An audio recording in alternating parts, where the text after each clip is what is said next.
오늘 본문은 예레미야 51장 15절부터 24절까지입니다. 여호와께서 그의 능력으로 땅을 지으셨고 그의 지혜로 세계를 세우셨고 그의 명철로 하늘들을 펴셨으며 그가 목소리를 내신즉 하늘에 많은 물이 생기나니 그는 땅끝에서 구름이 오르게 하시며 비를 위하여 번개를 치게 하시며 그의 곳간에서 바람을 내시거늘 사람마다 어리석고 무식하도다. 금장색마다 자기가 만든 신상으로 말미암아 수치를 당하나니 이는 그 부어 만든 우상은 거짓이요 그 속에 생기가 없음이라. 그것들은 헛된 것이요 조롱거리이니 징벌하시는 때에 멸망할 것이나 야곱의 분깃은 그와 같지 아니하시니 그는 만물을 지으신 분이요 이스라엘은 그의 소유인 지파라. 그의 이름은 만군의 여호와시니라. 여호와께서 이르시되 너는 나의 철퇴 곧 무기라.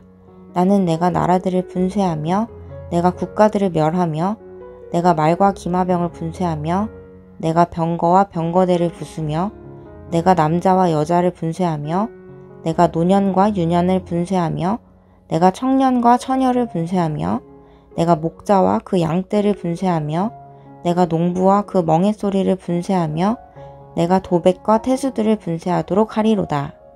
너희 눈앞에서 그들이 시온에서 모든 악을 행한 대로 내가 바벨론과 갈대아 모든 주민에게 갚으리라.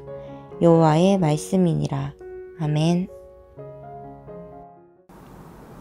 예레미야 51장은 하나님께서 직접 말씀하시는 심판의 말씀과 심판의 내용을 확인하는 예레미야의 말이 교차적으로 등장하는 형태로 구성되어 있습니다.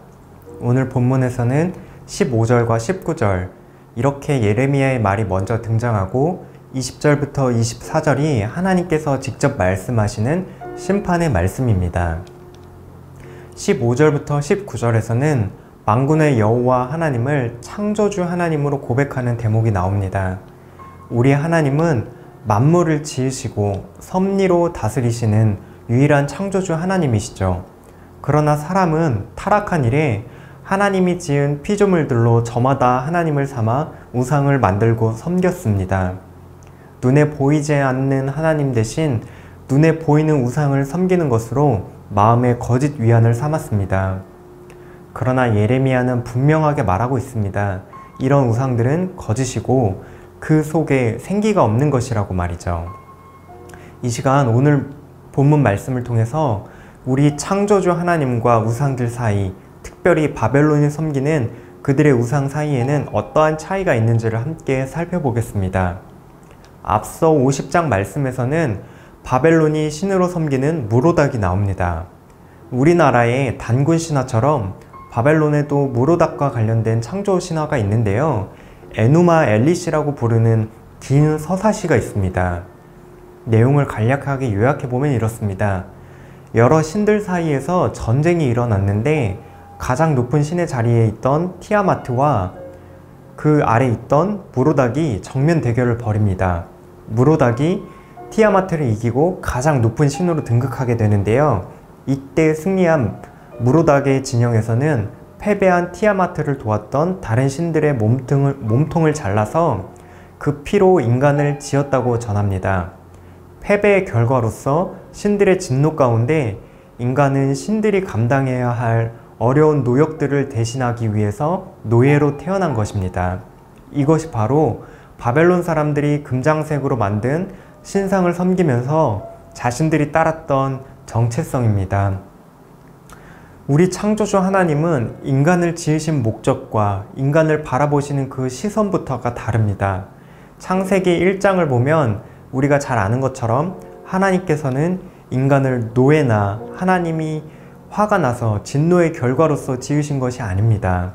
사랑의 관계 안에서 하나님의 형상으로 가치 있고 존귀하게 지었음을 우리는 확인할 수 있습니다. 오늘 말씀 19절에서는 이러한 하나님 나라 백성들을 향해 이렇게 말씀하십니다. 야곱의 분깃은 그와 같지 아니하시니 그는 만물을 지으신 분이요 이스라엘은 그의 소유인 지파라. 그의 이름은 만군의 여호와시니라. 야곱의 분깃, 곧 야곱의 유산은 만물을 지으신 분, 창조주 하나님 자신이라고 말하고 있습니다. 하나님 백성은 하나님이 주신 모든 것, 모든 은혜를 함께 나누어 누리는 존재인 것이죠. 그리고 또한 하나님의 백성은 그분의 소유, 그분의 것이라고 말하고 있습니다. 노예로서 물건이 아니라 영원한 기업, 가장 귀하고 가치 있는 영원히 대대로 물려줄 소중한 소유물에, 소중한 보물에 비유를 하고 있습니다. 하나님께서는 창조주로서 그분이 사용하셨던 심판의 도구 바벨론을 이제는 심판의 대상으로 삼으시겠다고 말씀하십니다. 하나님께서는 바벨론을 심판하심으로써 하나님 나라 백성들에게 보여주시고자 하는 것이 있습니다. 바벨론의 포로가 되었던 하나님 나라 백성들이 바벨론 사람들이 말하는 것처럼 그들이 포로, 노예로 지음받은 것이 아니라 가치가 없고 별 볼 일 없어서 그렇게 포로로 된 것이 아니라 창조주 하나님의 소유, 가치 있는 분깃으로서 하나님께서 책임져 주시는 인생이라는 것을 하나님께서 바벨론을 심판하심으로써 보여주신다고 말이죠. 오늘 말씀을 기억하면서 함께 기도하시겠습니다. 창조주 하나님, 사랑으로 하나님의 형상을 담게 우리 사람을 지으셨으니 세상 앞에서 하나님의 소유 삼으신 하나님 나라 백성으로서 가치 있고 당당하게 오늘도 살아가게 하옵소서. 하나님, 세상의 도전과 유혹 앞에서도 하나님의 소유된 백성을 책임져 주시는 놀라운 은혜를 경험하며 하나님만을 의지하게 하옵소서. 오늘 하루 청년가족들 모두 창조주 하나님을 바라보며 하나님께서 사랑으로 지으신 하나님의 소유된 백성으로서 하나님이 책임져 주시는 귀한 인생 살아가시기를 바라겠습니다.